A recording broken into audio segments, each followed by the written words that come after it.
to see some defense from Weston Ott. He's one of the best players on Churubusco's roster. He picks it off and goes in for 6. I feel honored that, I get to coach a kid like him, if I'm being honest. He just has a drive and a mentality of he wants to win and always do what's right no matter what. Ott puts it up and in. Being diverse and being part of multiple sports, I genuinely feel has helped Weston keep his body, his mind, and his athleticism in a place that he could compete at another level. He hasn't achieved all of this on his own. He's got so many great people around him, and we just couldn't be more grateful for that. There's not much time off. There's no relaxing. We're always going. I think that will take me places in life that a lot of things won't. Hard work can take you anywhere.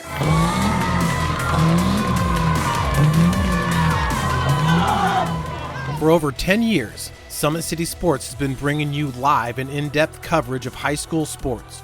Ready to celebrate our student athletes with us? Join our Patreon. You can see your name in every single broadcast, or even get a shout out. Head on over to patreon.com/260sports and show your community you're taking action into celebrating student athletes in Northeast Indiana.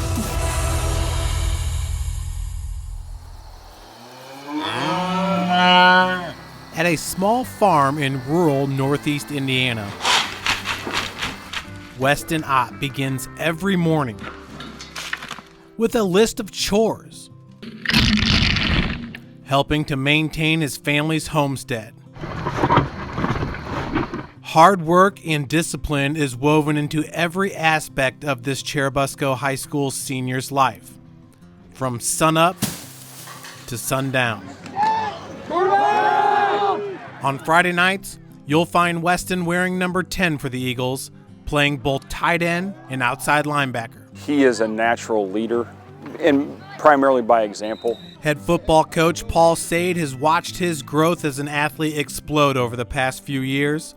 Weston was all-conference as a sophomore and a junior, and is now one of the top athletes in the 260. He was a little short, chubby kid in junior high, and he discovered that he really loved lifting weights, and obviously he took it very seriously, and he still takes it seriously.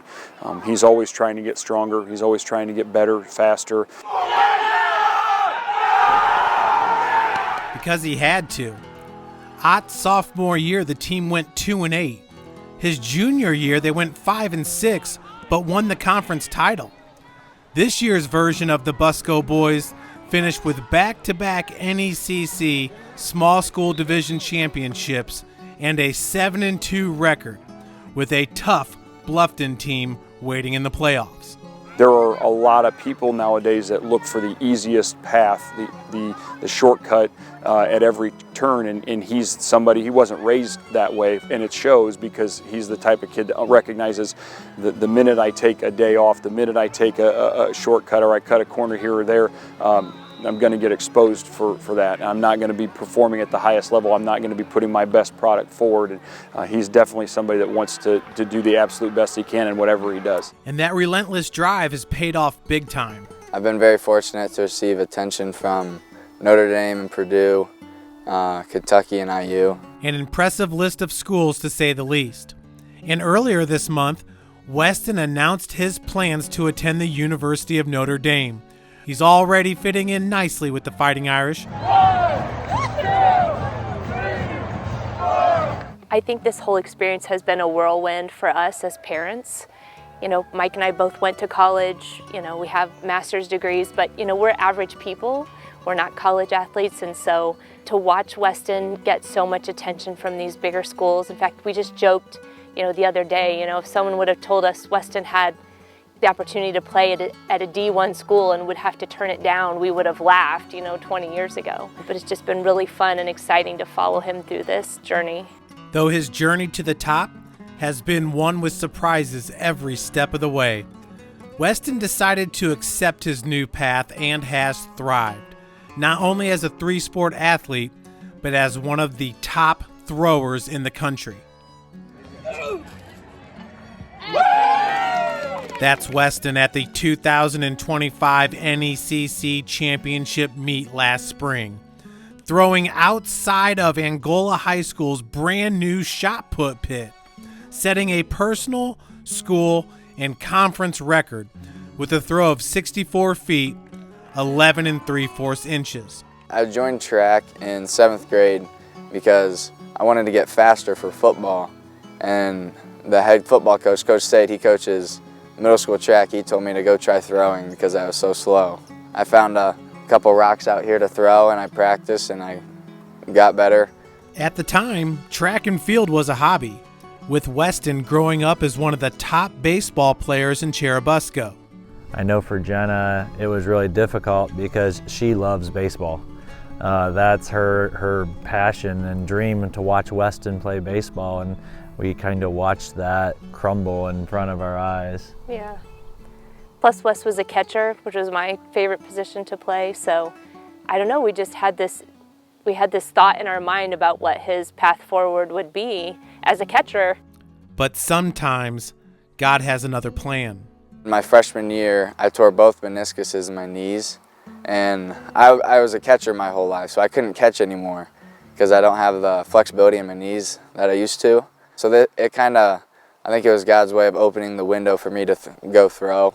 So following the spring, with baseball in the rear view, Weston began training under throwing coach Braden Simmons, who was still navigating being a student himself. I met Weston about 2 years ago. I was a student at the time at Purdue Fort Wayne, trying to finish up my degree. I think it helped that I was so young because I was able to develop that relationship with him and really give him some good pointers for his technique. He's helped me grow. Like, I've never been able to really calm myself well. Like, I've been able to, but not to an extent needed to throw at such a high level and all the pressure, and he's helped me in so many ways to stay calm and be ready for meets.